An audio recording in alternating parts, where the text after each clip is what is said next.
Okay, I love this because obviously this wrapping paper is supposed to say Noel, but when you look at it here, it just says no, which I'm feeling pretty good about today. But there are definitely some days where, like, this is the most true thing ever. I'm sorry, but why are all of these so bad? I opened this up. This is my tea for today. I opened it up and I smelled it and I knew I like couldn't even drink it. Maybe it's because it has sweetener in it, but they're just absolutely, they gross me out.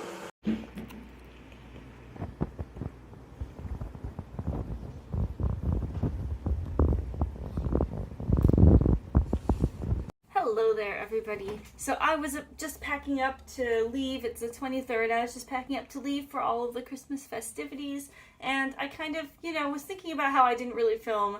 I would say I didn't film much, but I practically didn't film anything yesterday. I knew I wasn't really going to be able to film anything at work because it's always busy. You're working with customers, so there's never really a time to just pull out your camera and film what's going on. So I knew that was going to be a little slow, but I filmed those couple clips with the tea at the beginning of the day, and then had a whole work day, and then when I got home, I was just like in a mood, and was dealing with a lot of stuff, and so I kind of collapsed once I got home, and then decided to watch Muppet Family Christmas, and had dinner, and then I basically did a lot of reading and went to bed early, so it wasn't much of a day for filming, but obviously I did want to get something out for you all in the video today, so I thought I would do a little reading recap of my reading this year. First things first, I know that everybody reads at different paces, so when I kind of talk about how I felt about the books that I read this year and the number of books that I read this year, that kind of thing, I just want everyone to remember that everybody reads at different paces and everybody has different reading goals. So what sounds like a lot to me might not be so much to you, and what sounds like not that much to me might feel like a lot to you. I will say that I am typically a very fast reader, and I do typically try to read a lot of books in 1 year. I always set a goal that I don't meet. I always set a goal to read something like 100 books per year, and I have never met that goal before. But usually I get 50 or 60 books per year. I read a lot, and I read pretty fast, so that tends to be around the number that I have. Which is why I will say that this was a very low reading year for me, and that makes sense because this is the year that I went back to school. I went to get my master's degree in social work, and the last time I went to school, the same thing happened, is my reading for fun took a big dip because I was doing so much reading for school. And so I was not surprised that I had a bit of a dip in my reading this year, but it was still a little bit sad just because I like to read more books, and I had such a huge long list of books I wanted to read this year, and I hardly got around to any of them. But I know that 2024, even though I'll still be in grad school, 2024 is another chance to get some more reading done. I do have a lot of books that I am in progress reading, so I know that maybe some of those will get finished by the end of the year. So there's still time. But I'll go over a list of a few of the books I read. I only read 20 books this year. I only finished 20 books. And like I said, that's very low for me. That's less than half of what I read in a normal year. But there were some really, really good ones in there, and so I kind of want to talk about that with you. So I have over here, I have my iPad with my Storygraph account up, and it has a list of all the books that I read this year. And I just kind of want to take you through a bunch of my favorites, and I'll also talk about a book that I DNF'd, and we'll get a little snapshot of my reading this year. So the very first book that I read in 2023 was Foundryside, which is the first in a trilogy by Robert Jackson Bennett. Noah and I were kind of polarized on this book. I thought it was really great. I loved the way the story was told, for the most part. Noah DNF'd it. It wasn't his thing.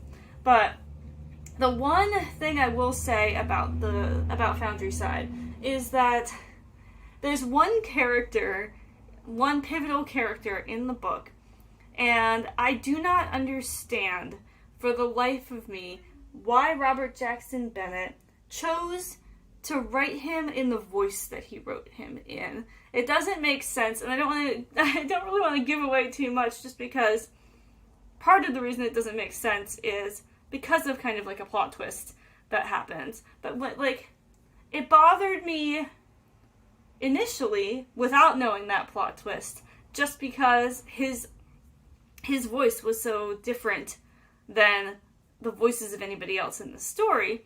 But then also, once that plot twist happened and you find out like who this character is, it makes it even less implausible that he would speak like that, you know? And so I just thought it was really weird, and that was one thing that really took me out of the book. Other than that, I really loved the book. I thought the kind of like magic system was really fun. I thought the plot was really cool. But just like, it really, every time I would get that tone from that character, it just really took me out of things, and I don't know how I felt about that. So that was my first book of the year. The next book that I finished was actually a book that I started around Christmas time last year, so in 2022.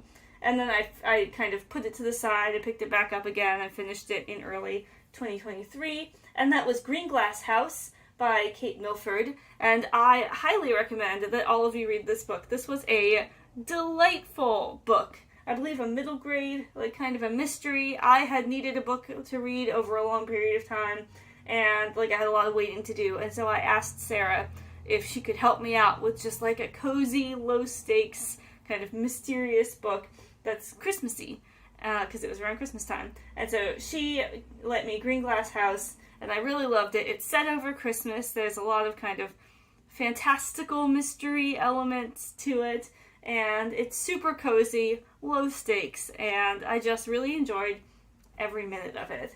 So I'm not going to go through all of the books that I read, but I'm going to give you the highlights here. Early on in the year, I finished this at the end of February, we got to what I think might be my favorite book that I read this year, and that is Piranesi by Susanna Clarke. Is it Piranesi or Piranesi?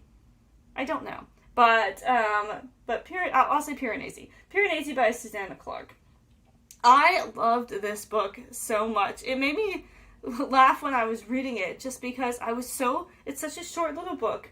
It's just like a little over 200 pages. I was so invested in every plot point that happened in this book that I would I would be reading it in bed, and Noah would have gone to sleep, and I would exclaim about something in the book and start talking to Noah about it even though he was asleep, because I just couldn't hold it in. Every time some plot twist happened, I would be like, oh wow, that's cool, you know. So a lot of times while I was reading that book, which didn't take me long because it's such a quick read, I was just exclaiming over how great it was, and probably waking Noah up a bunch.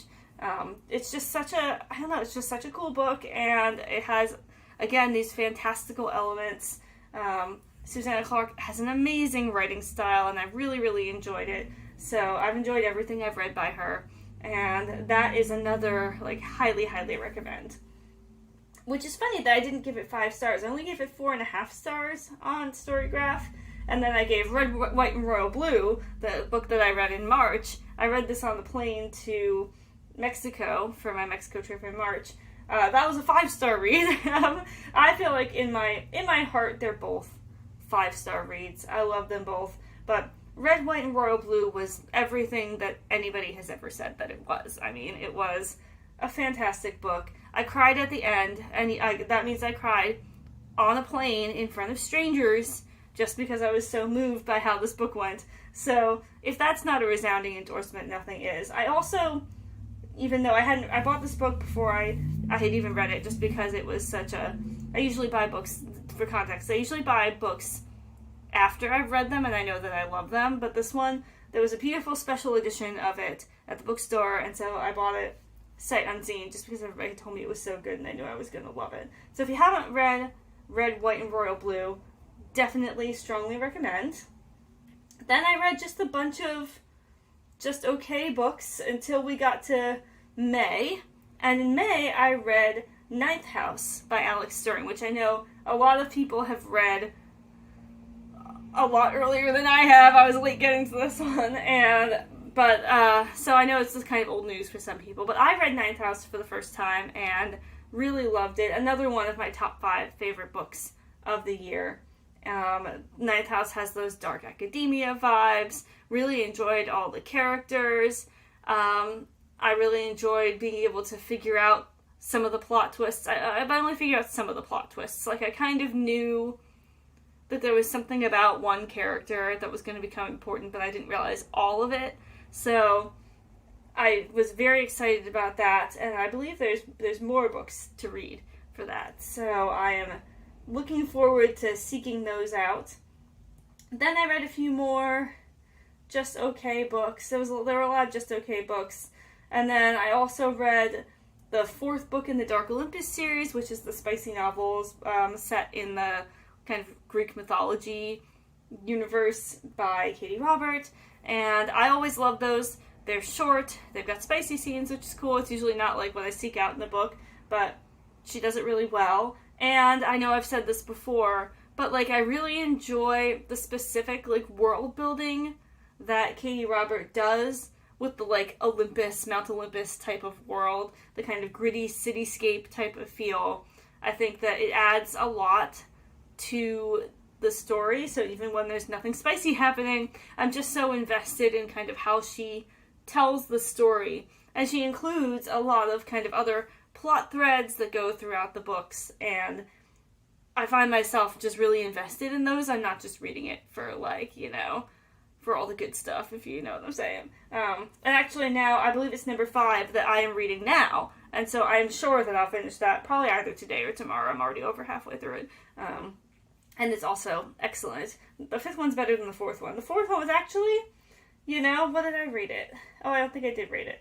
But, it was okay. It was slightly higher than okay. I don't think it got the plot right quite as well as I wanted it to, but the 5th book really follows up directly on the 4th book's plot, and I feel like really kind of gets more into some of the really interesting stuff about it. So, I am very much enjoying that.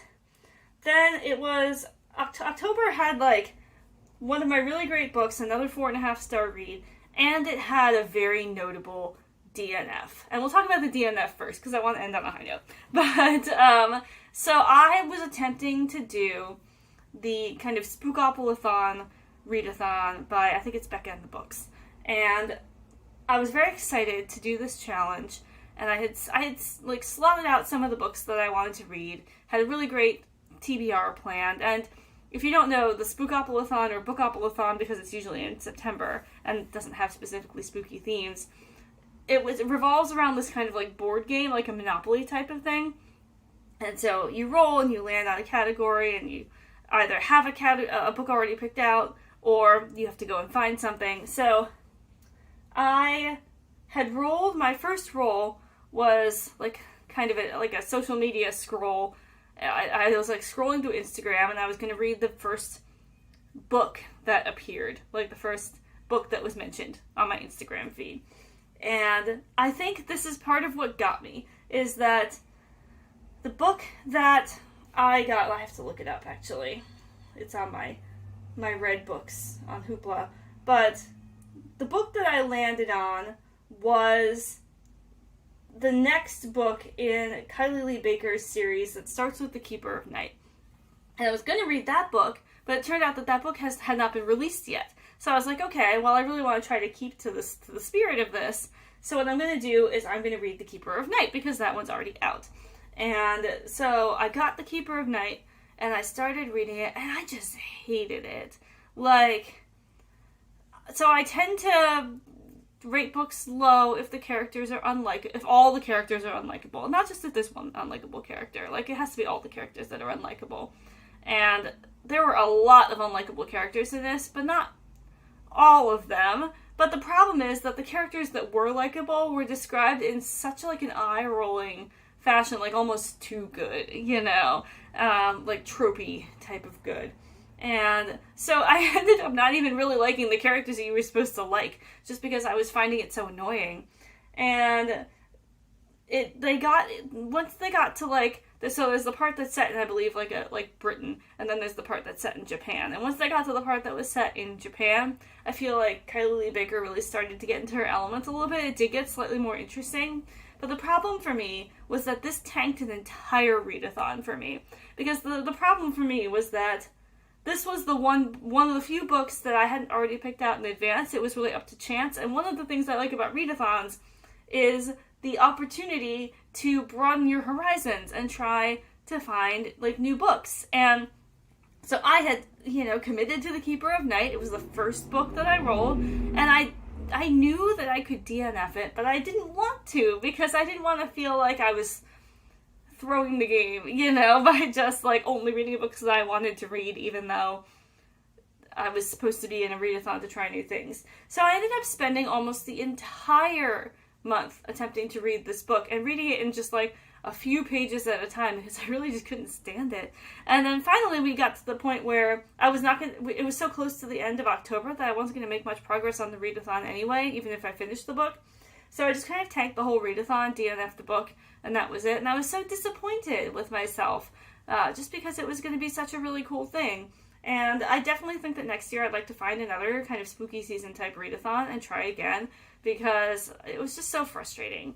But I did end out at the same time as I was reading The Keeper of Night, I also started reading Cemetery Boys by Aidan Thomas. And this was really the shining star of October. Cemetery Boys was just such a heartwarming book.